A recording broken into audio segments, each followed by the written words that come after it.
જય માતાજી મિત્રો, વિચાર મંથન સિરીઝમાં આપનું હાર્દિક સ્વાગત છે.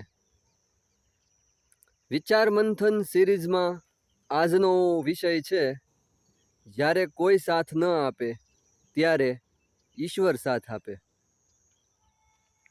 મિત્રો, આપણું જીવન અનેક દુવિધાઓથી ભરેલું છે.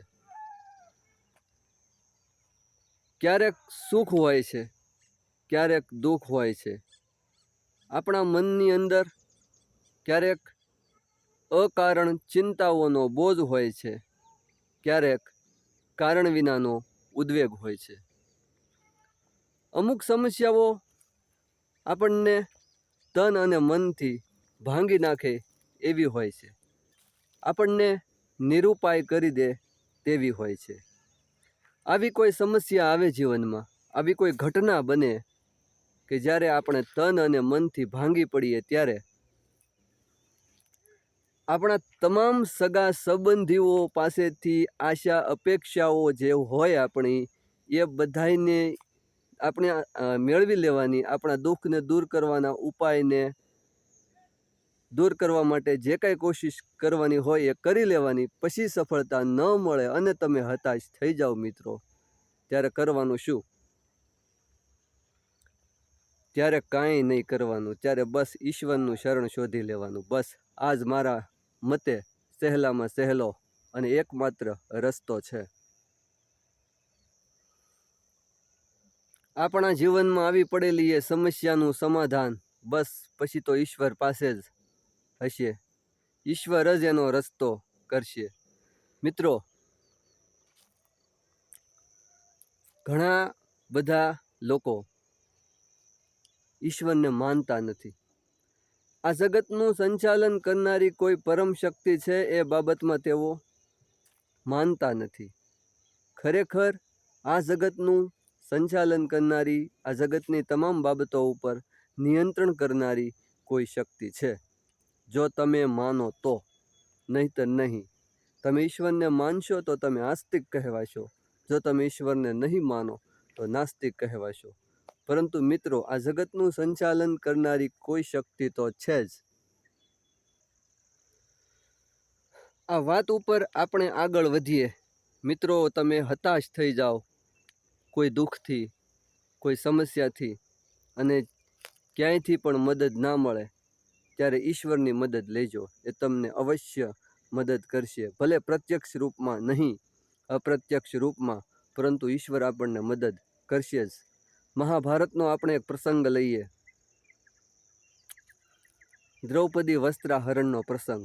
જે મિત્રો, એ પ્રસંગને કંઈ આ બાબતમાં લેવા જેવો મને લાગતો નથી, પરંતુ એ ઉપર જરાક વિચાર કરવો આપણને મને ઠીક લાગ્યો છે કે જ્યારે મહાભારતના એ પ્રસંગમાં દ્રૌપદી વસ્ત્રાહરણનો પ્રસંગ બને છે, પાંડવો અને કૌરવો વચ્ચે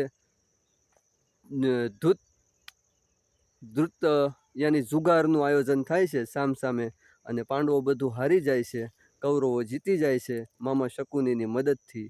ત્યારે યુધિષ્ઠિર, ધર્મરાજ યુધિષ્ઠિર પોતાની તમામ સંપત્તિ, રાજ રજવાડાની ભૌતિક બધી પોતાના ભાઈઓને, ત્યાં સુધી કે પોતાના દાસ દાસીઓને, અને છેલ્લે પોતાની પત્ની દ્રૌપદીને પણ દાવમાં મૂકે છે અને દ્રૌપદીને પણ હારી જાય છે. આ ધર્મરાજ યુધિષ્ઠિરની ખરેખર ભૂલ હોય છે. ભગવાન શ્રી કૃષ્ણ તેને પાછળથી કહે છે, પરંતુ આ ન કરવાનું કાર્ય કરી બેસે છે. અને દુર્યોધન ત્યારે દુશાસનને હુકમ કરે છે કે જા દ્રૌપદીને આ ભરી સભામાં લઈ આવ. અને આ ભરી સભામાં દ્રૌપદીને એ દુશાસન દ્રૌપદીના સુકોમળ, દ્રૌપદીના રેશમ જેવા વાળને ઢસડીને લઈ આવે છે. ત્યારે એ જૂથ સભામાં હાજર મહાપરાક્રમી શૂરવીર યોદ્ધાઓમાંથી કોઈનું પેટનું પાણી નહીં હલ્યું હોય. મને એ આશ્ચર્ય થાય છે. પિતામહ ભીષ્મ, કૃપાચાર્ય, ગુરુ દ્રોણાચાર્ય, કૌરવોના બીજા જે નાના ભાઈઓ હતા, સમજો જે 5 પાંડવો, આમાંથી કોઈને કંઈ લોહી ઉકાળો નહીં થયો હોય કે આ બાબત ઠીક નથી. આટલો બધો ઘોર અન્યાય, અને એ પણ એક સ્ત્રી માથે. જે પોતે રજસ્વલા હતી, એક જ વસ્ત્ર માત્ર શરીરે લપેટેલું હતું એવું એ મહાભારતના પ્રસંગમાં વર્ણન છે. દ્રૌપદીનું આ રીતે અપમાન થતું જોઈને એ સમયના શૂરવીર યોદ્ધાઓ, મહાયોદ્ધાઓ, કોઈનું પેટનું પાણી નહીં હલ્યું હોય. પરંતુ મિત્રો, આ કોઈ ઈશ્વરની યોજના હશે. દ્રૌપદી બધાને વિનંતી કરે છે કે મારું આ રીતે અપમાન થાય છે, માનહાનિ થાય છે, મારી આ ઠીક નથી. આ કૌરવ વંશનો વિનાશ થવાના અણસાર છે, સંકેત છે. અને તે પોતાની લાજ બચાવવા માટે કૌરવોના શૂરવીર યોદ્ધાઓ, ભીષ્મ પિતામહ, ગુરુ દ્રોણ, આચાર્ય કૃપાચાર્ય બધાને વિનંતી કરે છે. પરંતુ મિત્રો, કોઈ આગળ આવતા નથી. 5 પાંડવો પણ નીચી નજર કરીને બેસી રહે છે. દુર્યોધનનો નાનો ભાઈ વિકર્ણ થોડી વાર આ બાબતનો વિરોધ કરે છે કે મોટા ભાઈ, આ બાબત ઠીક નથી. પરંતુ તેનું ન ચાલતા એ સભા છોડીને ચાલ્યો જાય છે. મહારથી કર્ણ, સૂર્યપુત્ર કર્ણ જેને કહેવાતું, એ કંઈ સામાન્ય યોદ્ધો નહોતો, મહાવીર યોદ્ધો હતો સૂર્યપુત્ર કર્ણ. એ પણ દુર્યોધનને સાથ આપે છે અને દ્રૌપદીને ન કહેવાના વેણ કહે છે કે 5 પતિઓની સ્ત્રી તો એક વેશ્યા હોય છે. આ દુર્યોધનના પક્ષમાં હતો એટલા માટે આવું બોલતો હશે કદાચ સૂર્યપુત્ર કર્ણ, પણ એનાથી આવા શબ્દો કહેવાય નહીં મિત્રો. મહારથી કર્ણ પણ આવા અભદ્ર શબ્દો બોલે છે. છેલ્લે દ્રૌપદી પોતાના બધા જે ગુરુજનો, આચાર્યો, વડીલો જે કોઈ હતા એ બધા પાસેથી મદદની આશા લઈને ફરતી હતી. પછી નિરાશ થાય છે અને છેલ્લે યાદ કરે છે ભગવાન શ્રી કૃષ્ણને અને પોતાના આર્તનાદથી પ્રાર્થના કરે છે કે હે માધવ, હે કેશવ, હે મધુસૂદન, હવે મારી લાજ તમારા હાથમાં છે. દુશાસન દ્રૌપદીના શરીર ઉપરનું એક વસ્ત્ર જે હતું એ ઉતારીને તેને નગ્ન કરીને ભરી સભામાં અપમાનિત કરવા માંગતો હતો. આ અપમાનિત કરવાની, તેના માટે મારી પાસે કોઈ શબ્દ નથી. એટલી બધી નિકૃષ્ટતમ અધમ અવસ્થામાંનું દ્રૌપદીને નગ્ન કરવાનું, એટલું બધું આ પાપ જે કરવા માંગતો હતો, એ આ બધું જોઈને ભગવાન શ્રી કૃષ્ણ દ્રૌપદીની મદદે આવે છે અને તેને મદદ કરે છે. દુર્યોધનનો ભાઈ દુશાસન જેમ જેમ વસ્ત્ર દ્રૌપદીને ઉતારતો જાય છે તેમ તેમ નવા નવા વસ્ત્રો ભગવાન શ્રી કૃષ્ણની કૃપાથી દ્રૌપદીને ફરીથી વીંટાતા જાય છે. છેલ્લે દુશાસન થાકી જાય છે અને ભગવાન શ્રી કૃષ્ણ તેની લાજ રાખે છે.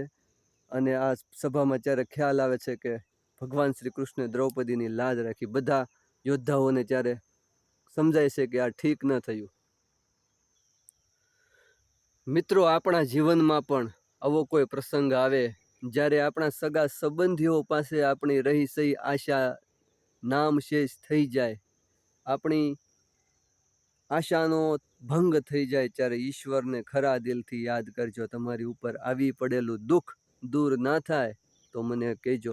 ઈશ્વર આપણને ચોક્કસ મદદ કરશે. ઈશ્વર ખૂબ દયાળુ છે. જો સાચા હૃદયથી ઈશ્વરને પ્રાર્થના કરવામાં આવે તો ઈશ્વર આપણને અવશ્ય મદદ કરે છે. મિત્રો, ઈશ્વર બધાનો છે. ઈશ્વર મીરાની મદદે પણ આવ્યા. ઈશ્વર નરસિંહ મહેતાની મદદે પણ આવ્યા. ઈશ્વર દ્રૌપદીની રક્ષા કરવા માટે પણ આવ્યા. ઈશ્વરે પ્રહલાદને પણ મદદ કરી.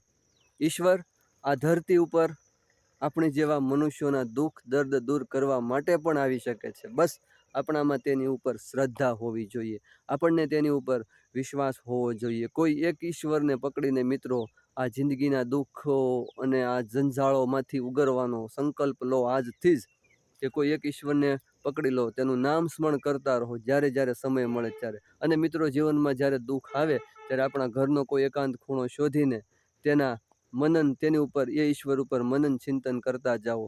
આ સમસ્યામાંથી, આ સંસારની જંજાળમાંથી મુક્તિ મેળવવાનો બસ આ જ રસ્તો છે. જીવનની જવાબદારીઓથી ભાગીને તમે ક્યાં જશો? જ્યાં જશો ત્યાં સમસ્યાઓ રહેવાની જ. આખરે આ સંસાર છે દુઃખોથી ભરેલો છે, પારાવાર યાતનાઓથી ભરેલો છે. ઈશ્વરની મદદ સિવાય આપણે આ સંસાર પાર કરી શકીશું નહીં. જ્યાં જાઓ ત્યાં દુઃખ છે, જ્યાં જાઓ ત્યાં પીડા છે, જ્યાં જાઓ ત્યાં ચિંતાઓ છે, ઉપાધિઓ છે. પોતાને ગમતા કોઈ ઈશ્વરને પસંદ કરી લો અને જ્યારે પણ તમને સમય મળે ત્યારે એમને યાદ કરતા રહો. દુઃખના સમયે, સુખના સમયે યાદ કરતા રહો મિત્રો. બસ જીવન જંજાળમાંથી, આ મહાસાગરમાંથી, આ ભવસાગરમાંથી પાર થવાનો મને એક જ રસ્તો સૂઝે છે. તો વિચાર મંથનમાં આજે આટલું. બસ. જય માતાજી મિત્રો.